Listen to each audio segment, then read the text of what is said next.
Le succès n'est jamais un accident. Il commence toujours par une décision intérieure, une décision ferme, silencieuse, mais irréversible. Napoléon Hill a étudié des milliers de personnes pendant plus de 20 ans. Il cherchait une réponse simple. Pourquoi certains réussissent et d'autres abandonnent? La première loi qu'il découvrit est celle du désir brûlant. Aucune grande réussite n'a jamais commencé par un simple souhait. Un souhait est faible, il hésite, il doute. Mais un désir brûlant ne négocie pas avec l'échec. Si tu ne sais pas exactement ce que tu veux, ton esprit ne peut pas te guider. Décide, clarifie, écris ton objectif, rends-le précis, mesurable et fixe une date. Un esprit confus produit toujours des résultats confus. Ensuite vient la foi. Pas la foi aveugle, mais la foi construite.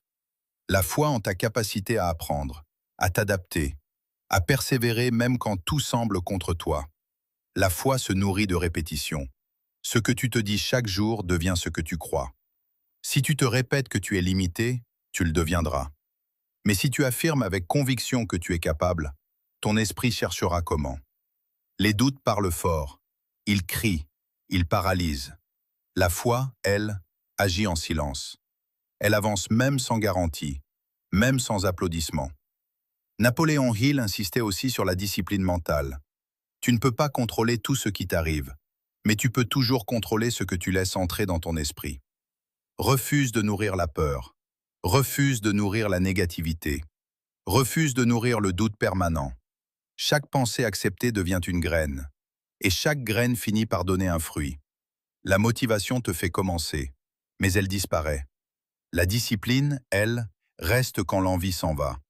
Fais chaque jour au moins une action dans la direction de ton objectif. Même petite, même imparfaite.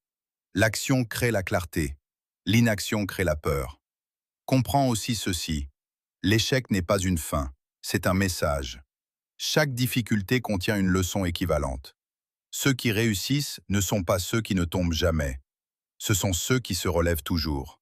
La majorité abandonne trop tôt, juste avant que les choses ne changent. La persévérance est souvent le dernier test avant la réussite. Napoléon Hill parlait aussi de la puissance de l'imagination. Tout ce qui existe aujourd'hui a d'abord existé dans un esprit. Visualise ton objectif. Ressens-le. Vis-le mentalement. L'esprit ne fait pas la différence entre une image répétée et une réalité future. Enfin, souviens-toi de ceci. Tes pensées façonnent tes décisions. Tes décisions façonnent tes habitudes. Tes habitudes façonnent ta destinée.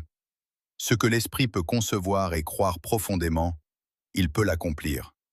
Transforme ton désir en obsession disciplinée et avance, même lentement, mais sans jamais t'arrêter. Car le succès n'attend pas les plus rapides. Il attend ceux qui n'abandonnent pas.